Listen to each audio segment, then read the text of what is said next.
Hey guys, my name's Tony and I am one of the naturalists here at Lake Metroparks. I am today standing in Riverview Park in Madison Township, right on the banks of the beautiful Grand River, one of the most beautiful rivers in northern Ohio.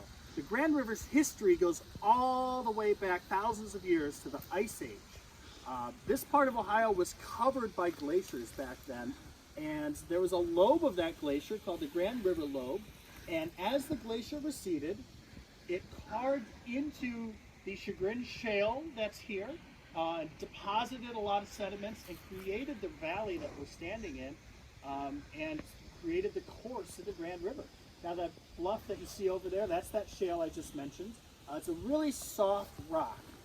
Shale is essentially just compressed mud. You can actually pick up pieces of shale and break it right in your hand. These shale bluffs are beautiful, they're breathtaking.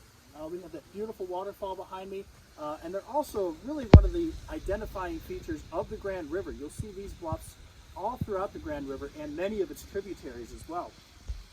And the river corridors here are really important places. They're rich in biodiversity, lots of plant life, lots of animal life that they support as well. These corridors, or these riparian zones, these riparian forests on the sides of the rivers, they're really important not just in terms of the plant and animal life that lives here. As you can see, there's some wildflowers blooming. Even here in early spring, there's some trout lily blooming there, the yellow flowers, some Virginia bluebells that are just about to come into bloom right behind them. It's a really cool, really good spot, but more than just providing a home and habitat for plant and animal life, the riparian forests also help to keep the soil and sediments in place.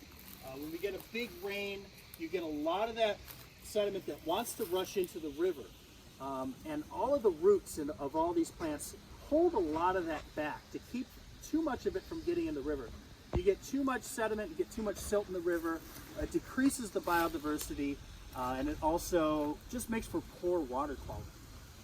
The Grand River is actually the most aquatic, biodiversive water body of any of the tributaries going into Lake Erie in Ohio. It's a powerful river. In fact, it's even showing its muscles. There is so much plant and animal life in and around the Grand River Watershed, including a variety of freshwater mussels. There's also tons of species of reptiles and amphibians, of course big sport trophy fish, and we have river otters that have come back into the Grand River as well. So I encourage you guys to come out, explore the Grand River, explore its watershed. Lake Metroparks has over a dozen parks located within the Grand River watershed itself. So whether you want to come out here and go kayaking or birding, hiking, fishing, or just to get outside and enjoy nature, you should come on down and see everything that the Grand River has to offer.